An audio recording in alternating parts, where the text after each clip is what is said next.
So in big news today, the Victorian Parliament passed into law a brand new Climate Change Act, which is stronger than the one we've had since 2010. And a lot of people know it sets a target for zero emissions by the year 2050.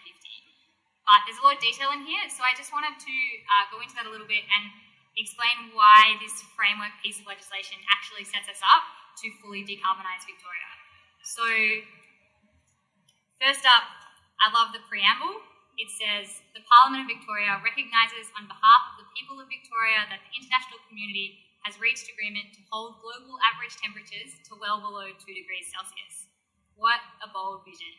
So then it sets the target, which says that we have to reach zero emissions by the middle of the century, and there's an obligation on the Premier to achieve that. There are also a requirement that every 5 years, the government sets targets for how are they actually going to get to zero, what's that trajectory look like. The other mechanism that they use to meet those interim and long-term targets is government pledges. So there's 3 pledges. There's the whole of government pledge, where different departments and agencies report on how they're lowering their emissions. There are sector pledges, where the minister responsible for polluting sectors in the economy say what measures they're taking to reduce emissions. And there are local council pledges, which are optional and ways that councils can say, this is how we're reducing pollution in our local area.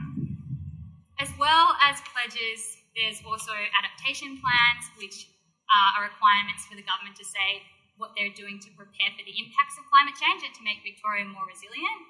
There's also reporting requirements to make it transparent how we're going, meeting the targets and reducing pollution.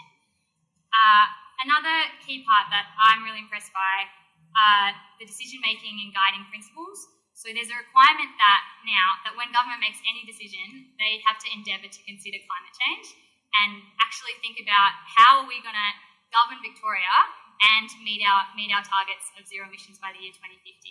There are some policy and objectives and principles in that as well. Things like reducing emissions, making Victoria resilient, and intergenerational equity, and looking after vulnerable members of the community as we make this transition.